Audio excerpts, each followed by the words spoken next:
We've got Brian Burnham. Is he ready to roll? All right. I like to think of him as one of, if not the top receivers in the Canadian Football League, and he smiles as we bring that up here today. Brian Burnham joining us on video chat. How you doing, Brian? I'm good. I appreciate you having me. I understand I'm a little choppy, so apologies about that. You know what? The audio's coming through great, and the video's not too bad, Brian. But let me ask you, where are you joining us from? I'm back in Tulsa, Oklahoma right now, spending a few weeks at the in-laws' house with my wife, and just enjoying the off season. Living on Tulsa time and probably ready for a break from talking to them. So you're here talking. Sorry, I just had to. Brian, what's your off season like at this time for you? What's your schedule like here in mid-February? Well, training just really started kicking off. Basically in the gym 4 to 5 days a week. Today's kind of an active rest day for me, so woke up and went for a little run and, pretty much just relaxing today. But Monday, Tuesday, Thursday, Friday, Saturday, I'm out working in the gym, getting my body ready for another 18 games, hopefully 21 games this coming season. Well, of course. And I got to ask you, Brian, just sitting down, any guy that's signed right now, including Aaron Grimes, your teammate, I said, are you just enjoying watching free agency? Because it's been so wild, the not having to worry about your next deal, where you're going to be playing. I mean, what's it been like watching this madness that has been CFL free agency? Yeah, it's been crazy, especially this year.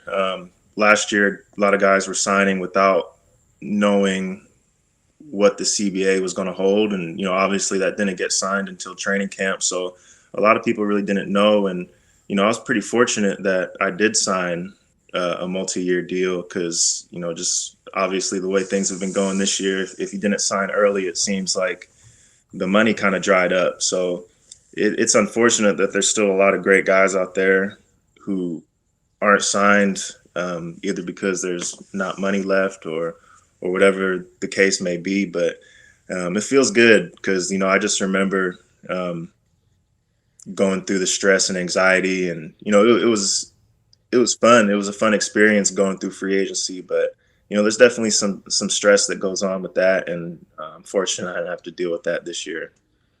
I don't think there's any doubt about that, and I don't think people understand how much stress there is involved for the players. That's why I ask it all the time, because I know what it's like. Yeah, it's cool to go through it once, but you don't want to if you don't have to, Right, especially, with my wife being up in Canada with me, I'm sitting there trying to make a decision, and am I going to move across the country or are we going to stay here? We were trying to find an apartment, and that was put on hold because we didn't know where we were going to be. So it doesn't just affect me, but it affects my wife as well. So that's what some people don't understand. A lot of us have wives, have kids. We have families that are also going through the same stresses as we are.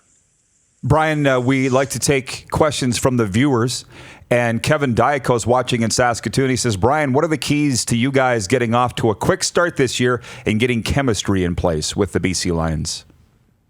Well, it obviously starts in training camp, and even before that, something that I think helped Mike Riley and my relationship last season was the fact that we were out in the field throwing, getting to know each other, as early as February and March when he first signed. And I think we have to do that again here. Now I won't be up there until about early April, but when I get up there, I'd like to get all the guys together, get Mike in the facility, all the receivers, as many as we can, and, get out there and start going through some of the offense and,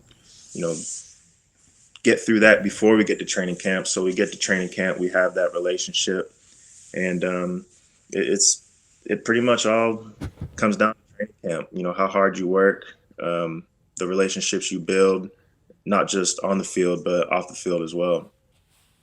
From John Volk, he asks, are you in Darrell Walker's ear about him joining you guys in BC? Are you pulling a D Wade, Chris Bosh type scenario in Miami?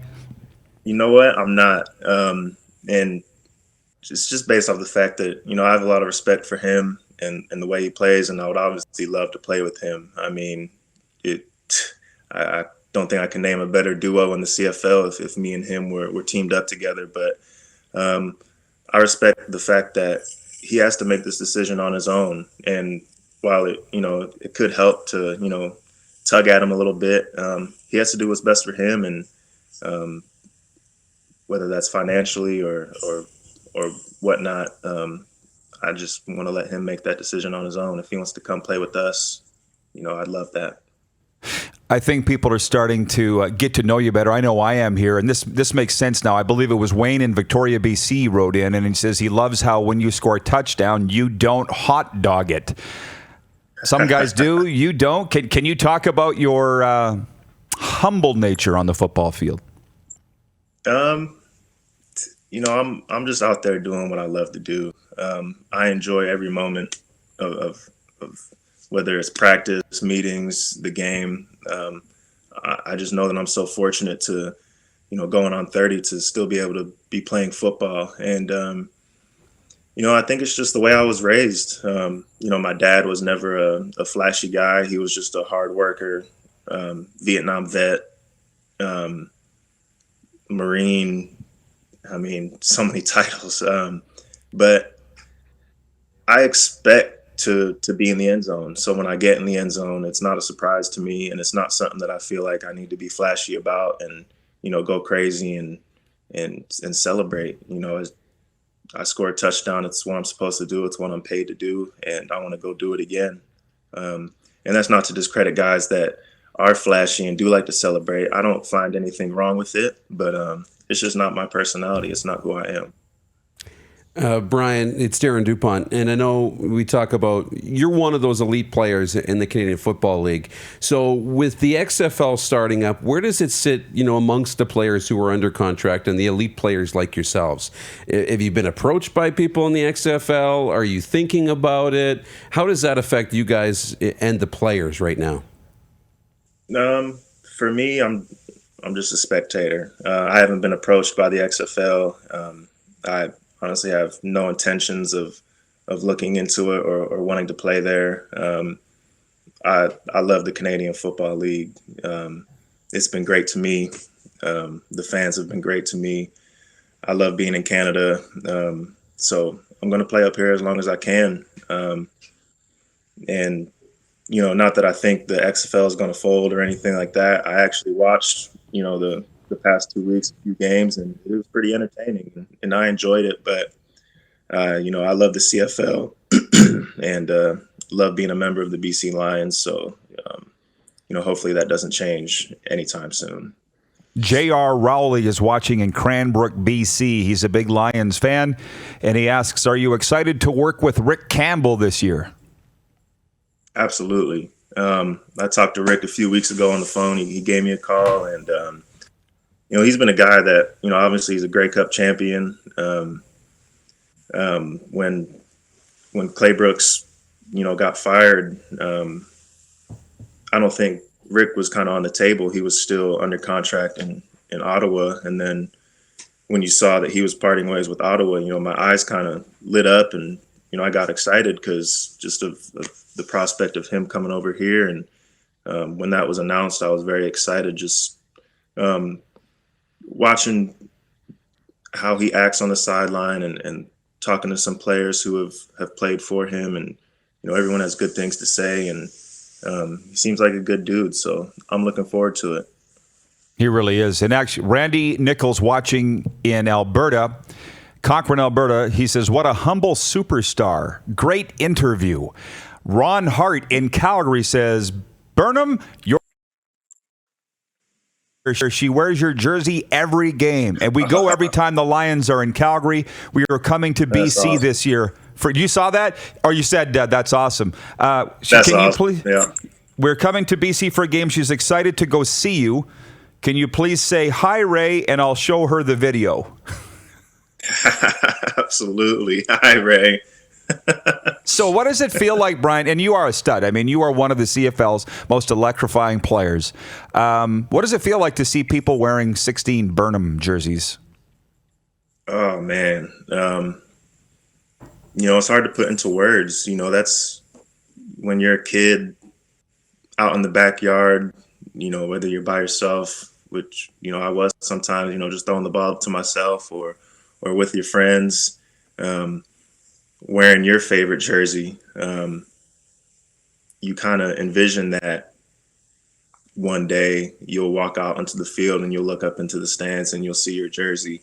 And for the longest time, it was my wife or my mom or, someone that was in my family wearing my jersey. But, when you look into the stands or on the sideline and you see someone that you've never seen before and they have your jersey on with your name on the back of it, it's humbling, man. It's a special feeling that I get. And, man, it makes me proud and it makes me want to work even harder and kind of start to do things off the football field. And, that's kind of what I've been getting into now with all the support that I've received from people in Vancouver.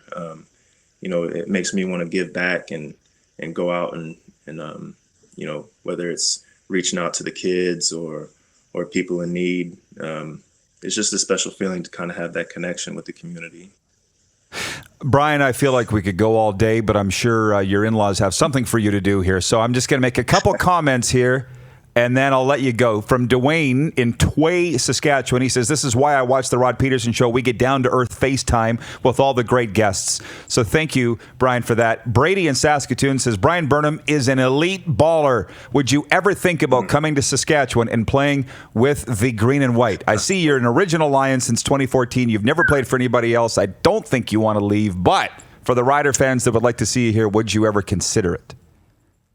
I mean, like I've said and like you said, I've been a lifetime BC Lion. I love the Lions, but there's not a fan base that I don't love. I love playing in Saskatchewan. I love their fans. I love Winnipeg's fans, Edmonton, Calgary, through the whole league. So if it came down to it, obviously it would be pretty special to be able to play for Saskatchewan in that stadium for those fans. But, that being said, hopefully it doesn't come to that. And hopefully I can play out my career in BC. But, I would have no problem if it came to it playing for the great fans in Saskatchewan. Bryan, you must have been great friends with Cody Fajardo with your time with the Lions. The stuff coming out of your mouth right now sounds very Cody-like. Did you guys get along quite well? Yeah, we did. Cody was a great dude. Very humble. Just a nice guy to be around, to talk to. I was honestly disappointed to see him leave last year. I was hoping he could stick around, but obviously he would have been sticking around to be the backup to Mike Riley, and he's too talented to be a backup. So I'm happy that he found a home in Saskatchewan. And it was as hard as it was to watch, Saskatchewan play well. It was special watching the kind of guy who was leading your team in Cody Fajardo. So, all the best to him and best of luck moving forward. Except for when they played the BC Lions, which I understand. And by the way, Bryan, we've got Mike Riley here on the desk. He's here every day. Go. Yeah, we're big BC Lions fans. So I appreciate the time. I think you've gained a lot more fans here today. Enjoy the rest of the off season, and we'll see you in May. I appreciate it. That sounds good, and thank you for having me on. You're watching Rod Pedersen On Demand. For more of The Rod Pedersen Show, visit rodpedersen.com or follow Rod Pedersen on social media.